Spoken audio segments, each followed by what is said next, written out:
മുൻ മുഖ്യമന്ത്രി വി.എസ്. അച്യുതാനന്ദന്റെ പേഴ്സണൽ അസിസ്റ്റന്റായിരുന്ന എ. സുരേഷ് മലമ്പുഴയിൽ UDF സ്ഥാനാർത്ഥിയാകുമെന്ന് ഏതാണ്ട് ഉറപ്പായി വരുന്നു.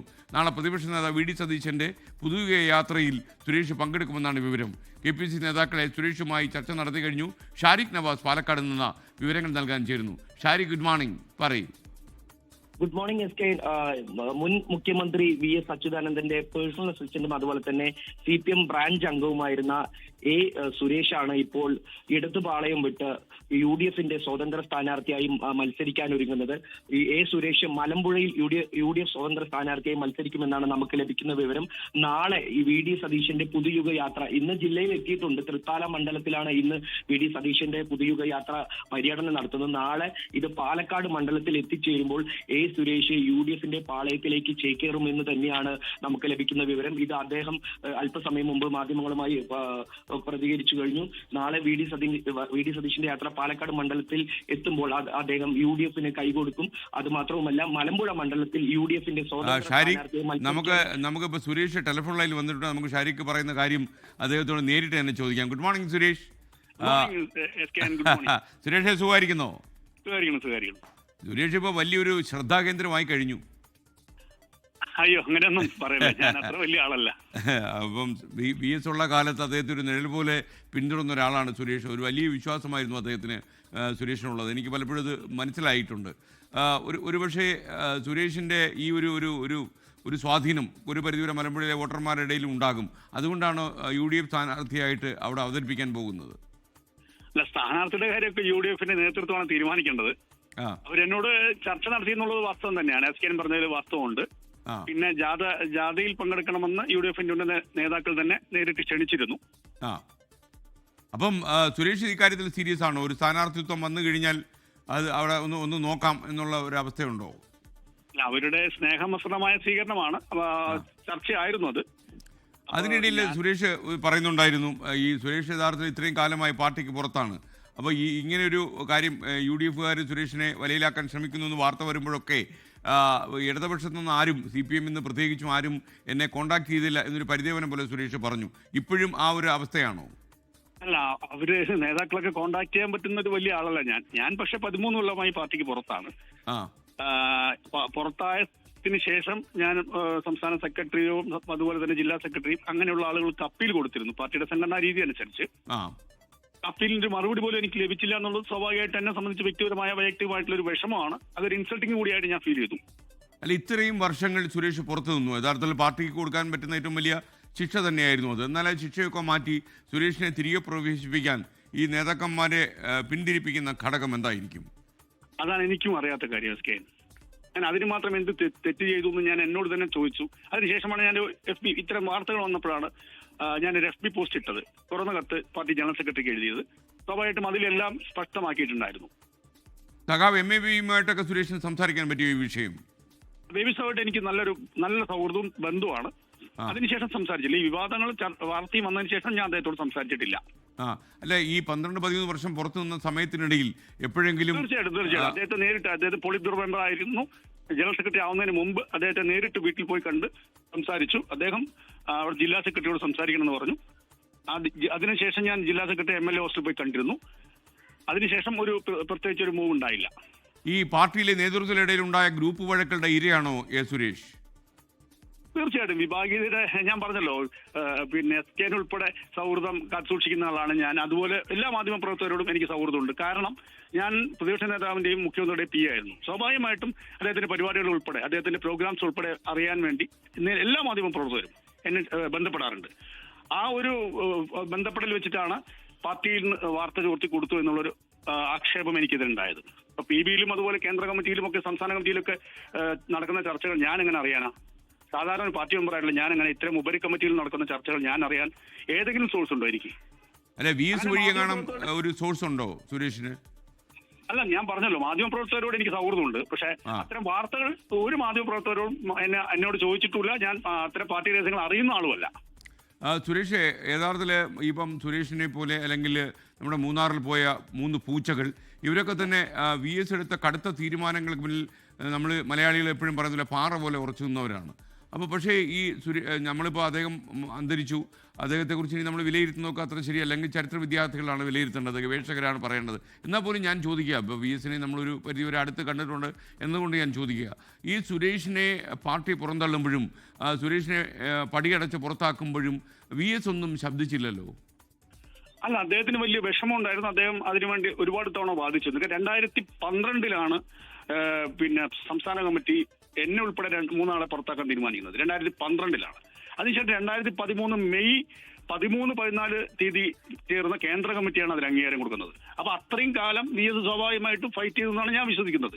കാരണം ഞങ്ങളെ 3 ആളെയും പുറത്താക്കാതിരിക്കാൻ വേണ്ടി നിരന്തരം VS കത്തുകൾ എഴുതുകയും VS അതിനുവേണ്ടി ശ്രമിക്കുകയും ചെയ്തു എന്നുള്ളത് എനിക്ക് നേരിട്ട് അറിവുള്ള കാര്യമാണ്. അല്ല, നമ്മുടെ ഈ ഒറ്റയ്ക്കും തെറ്റയ്ക്കും നമ്മൾ ഈ പൂച്ചകളുടെ സംസാരമൊക്കെ ശ്രദ്ധിക്കുമ്പോഴേ, അതായത് മൂന്നാറിലേക്ക് ഈ പൂച്ചകൾ പോയി വലിയ കലാപം ഉണ്ടാക്കി, എന്നാൽ ഈ കലാപകാരികളെ പിന്നീട് VS-ന് സംരക്ഷിക്കാൻ കഴിഞ്ഞില്ല എന്നൊരു സങ്കടം അവർക്കുണ്ടായിരുന്നു എന്നാണ് ഞാൻ മനസ്സിലാക്കുന്നത്. അവരുടെ വിഷയം എനിക്കറിയില്ല. എന്നെ സംരക്ഷിക്കാൻ എന്നെ ഉൾപ്പെടെയുള്ള 3 ആളുകളെ പുറത്താക്കുമ്പോൾ സ്വാഭാവികമായിട്ട് VS ഒരുപാട് അതിനുവേണ്ടി പുറത്താക്കാതിരിക്കാൻ വേണ്ടി ഒരുപാട് ശ്രമിച്ചിട്ടുള്ള വാസ്തവമാണ്. എനിക്ക് നേരിട്ട് അറിവുള്ള കാര്യമാണ്. എന്നാൽ പിന്നെ സുരേഷിന്റെ പ്രശ്നം ചോദിക്കാം. UDF ഓഫർ ചെയ്താൽ മത്സരിക്കുമോ മലമ്പുഴയിൽ? അത് ഞാൻ പറഞ്ഞല്ലോ, അവർ സംസാരിച്ചിരുന്നു, ചർച്ച ചെയ്തു. ബാക്കി കാര്യങ്ങൾ പിന്നീട് തീരുമാനിക്കേണ്ട കാര്യങ്ങളാണ്. അല്ല, കാരണം എന്താ വെച്ചാൽ ഈ മലമ്പുഴ എന്ന് വെച്ചാൽ VS-ന് വലിയ സ്വാധീനമുള്ള ഒരു സ്ഥലമാണ്, ഒരു മണ്ഡലമാണ്. ആ മണ്ഡലത്തിലേക്ക് VS-ന് ഏറ്റവും കടുത്ത ഒരു അനുയായിയായ താങ്കളെ കൊണ്ടുവരുമ്പോൾ UDF അതിൽ ചില കണക്കൂട്ടൽ നടത്തുന്നുണ്ടാവും. അപ്പോൾ അതിന് ഓരം ചേർന്ന് പോകാൻ സുരേഷ് മനസ്സുകൊണ്ട് റെഡിയായി കഴിഞ്ഞോ എന്നാണ് എൻ്റെ ചോദ്യം. ഞാൻ അവര് സംസാരിച്ചിരുന്നു. ഞാൻ നേരത്തെ പറഞ്ഞല്ലോ, വളരെ റെസ്പെക്ട്ഫുൾ ആയിട്ടാണ് സംസാരിച്ചത്. ആലോചിക്കാൻ അവരോട് പറഞ്ഞിട്ടുണ്ട്. ഇത്രയും വരെയാണ് വാസ്തവം. അപ്പോൾ സുരേഷ് ഒരു സെക്കൻഡ് നിന്നാൽ നമ്മുടെ ന്യൂസ് ഡെസ്കിൽ നിന്ന് B. ദിലീപ് കുമാർ കൂടി ചേരുന്നുണ്ട്. Dileep, good morning. നമ്മുടെ സുരേഷ് ടെലിഫോൺ ലൈനിൽ നിൽക്കുകയാണ്. ദിലീപ്, സുരേഷിനോട് എന്തെങ്കിലും സ്നേഹമസൃണമായി ചോദിക്കാനുണ്ടോ UDF-ന്റെ കാര്യം?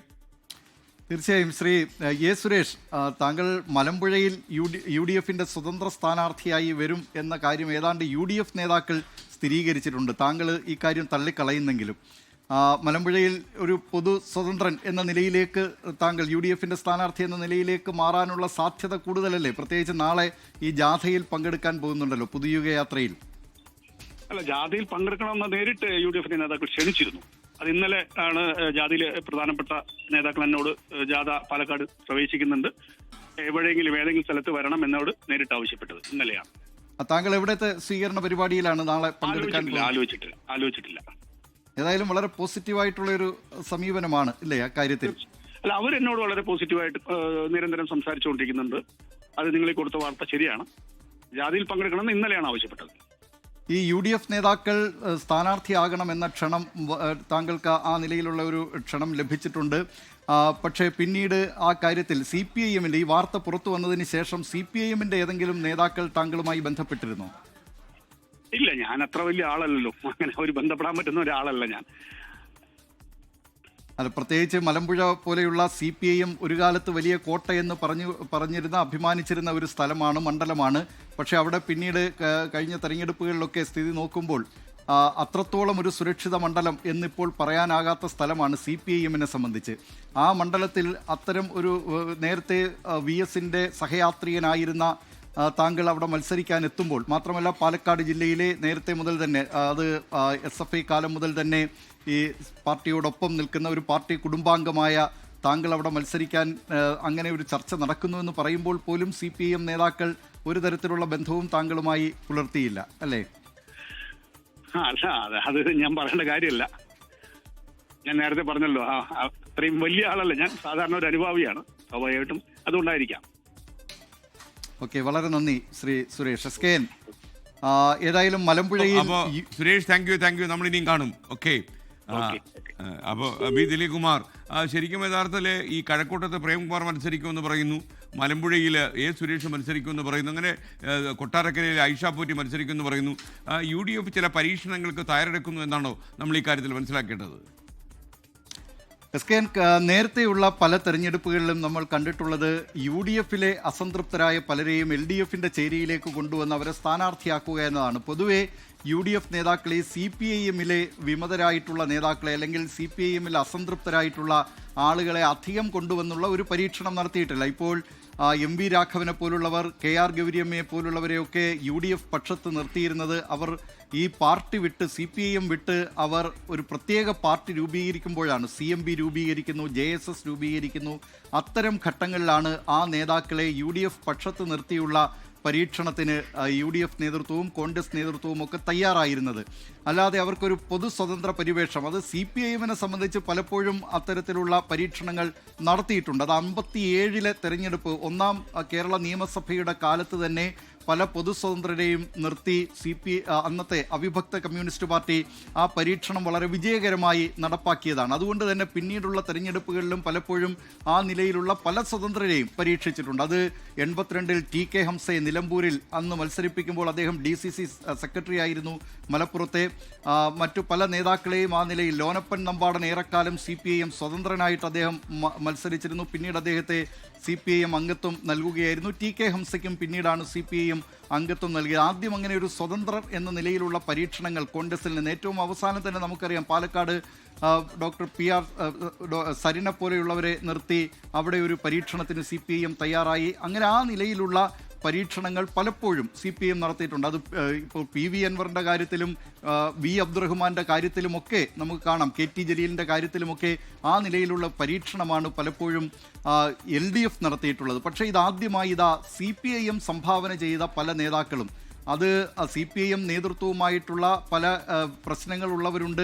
അതോടൊപ്പം തന്നെ അവരുടെ പ്രശ്നങ്ങൾ പാർട്ടി പരിഗണിച്ചില്ല എന്ന പരിഭവമുള്ളവരുണ്ട്. അവരൊക്കെ ഇപ്പോൾ ഈ തെരഞ്ഞെടുപ്പിൽ UDF-ന്റെ സ്ഥാനാർത്ഥികളായി മത്സരിക്കാൻ പോവുകയാണ്. നേരത്തെ SKN പറഞ്ഞതുപോലെ മലമ്പുഴയിൽ CPIM-ന്റെ ഒരു കാലത്ത് ഏറ്റവും ഉറച്ച കോട്ടയെന്നറിയപ്പെട്ടിരുന്ന മലമ്പുഴ മണ്ഡലത്തിൽ VS അച്യുതാനന്ദൻ മത്സരിച്ച് വിജയിച്ചിട്ടുള്ള മലമ്പുഴയിൽ, EK നയനാർ മത്സരിച്ച് വിജയിച്ചിട്ടുള്ള മലമ്പുഴയിൽ, ആ മണ്ഡലത്തിലേക്കാണ് ഇപ്പോൾ VS-ന്റെ സന്തത സഹചാരിയായിരുന്ന, VS-ന്റെ പേഴ്സണൽ അസിസ്റ്റന്റ് ആയിരുന്ന A സുരേഷ് അവിടെ UDF-ന്റെ സ്വതന്ത്ര സ്ഥാനാർത്ഥിയായി മത്സരിക്കാനെത്തുന്നത്. കൊട്ടാരക്കരയിൽ മത്സരിക്കാൻ പോകുന്ന ഐഷ പോറ്റി, മുൻ MLA, 2 തവണ CPIM-ന്റെ MLA ആയിരുന്ന ഐഷ പോറ്റി കോൺഗ്രസിൽ അംഗത്വം എടുത്താണ് അവിടെ സ്വതന്ത്ര എന്ന നിലയിലല്ല, കോൺഗ്രസ് സ്ഥാനാർത്ഥി എന്ന നിലയിലാണ് മത്സരിക്കാൻ തയ്യാറാകുന്നത്. പ്രേംകുമാർ, ചലച്ചിത്ര അക്കാദമിയുടെ മുൻ ചെയർമാൻ, അറിയപ്പെടുന്ന നടനുമായ പ്രേംകുമാർ കഴക്കൂട്ടത്തോ അല്ലെങ്കിൽ അരുവിക്കരയിലോ നെയ്യാറ്റിൻകരയിലോ UDF-ന്റെ സ്ഥാനാർത്ഥിയാകുന്ന നിലയിലുള്ള ചർച്ചകളാണ് വളരെ സജീവമായി നടക്കുന്നത്. അങ്ങനെ CPIM സംഭാവന ചെയ്തിട്ടുള്ള ചില നേതാക്കളുമായി UDF ഇത്തവണ ഈ തെരഞ്ഞെടുപ്പിൽ മത്സരിക്കാൻ ഒരുങ്ങുകയാണ്. ഇതിൽ സുരേഷിൻ്റെ സ്ഥാനാർത്ഥിത്വം വളരെ ശ്രദ്ധേയമായ കാര്യമാണ്.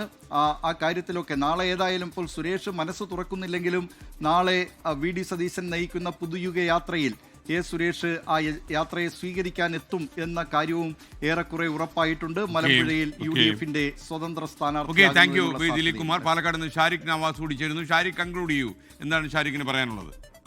SKN ഇതിൽ ഏറ്റവും രാഷ്ട്രീയപരമായി ഉറ്റുനോക്കേണ്ട കാര്യം എന്തെന്ന് വെച്ചാൽ CPIM സംസ്ഥാന സെക്രട്ടറി MV ഗോവിന്ദൻ നയിക്കുന്ന വികസന മുന്നേറ്റ ജാഥ പാലക്കാടിൽ ഇപ്പോഴും പര്യടനം തുടരുകയാണ്.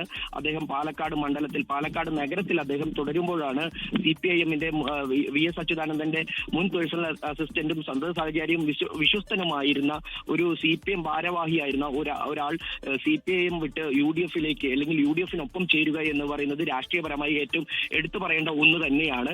അപ്പൊ ഇത്തരത്തിൽ ഇപ്പോൾ A സുരേഷ് മാത്രമല്ല, KTDC ചെയർമാനും മുൻ MLA കൂടിയായ PK ശശി ഉൾപ്പെടെയുള്ളവർ പാർട്ടി വിട്ടേക്കുമെന്ന് തന്നെയാണ് ഇപ്പോൾ നമുക്ക് കഴിഞ്ഞ ദിവസങ്ങളിലെല്ലാം നമ്മൾ വാർത്ത കൊടുത്തിരുന്നത്. അപ്പോൾ ഇത്തരത്തിലുള്ള ഒരു നീക്കങ്ങൾ വരാനിരിക്കുന്ന നിയമസഭാ തെരഞ്ഞെടുപ്പിന് മുന്നിൽ ഇത്തരത്തിൽ കൂറുമാറ്റങ്ങളും പാർട്ടി വിട്ടു പോകലൊക്കെ CPIM-ന് വലിയ തിരിച്ചടിയാകും. ഇത് നിയമസഭാ തെരഞ്ഞെടുപ്പിൽ ഏറെ ചർച്ചയ്ക്ക് വഴിവെക്കുമെന്ന് ലോകത്തെവിടെയായാലും ഏത് സമയത്തും 24 വാർത്തകളും ഓഗ്മെന്റഡ് റിയാലിറ്റി പാക്കേജുകളും എക്സ്പ്ലെയിനറുകളും വിശദമായി കാണാൻ ഞങ്ങളുടെ YouTube ചാനൽ നിങ്ങൾക്ക് സബ്സ്ക്രൈബ് ചെയ്യാം.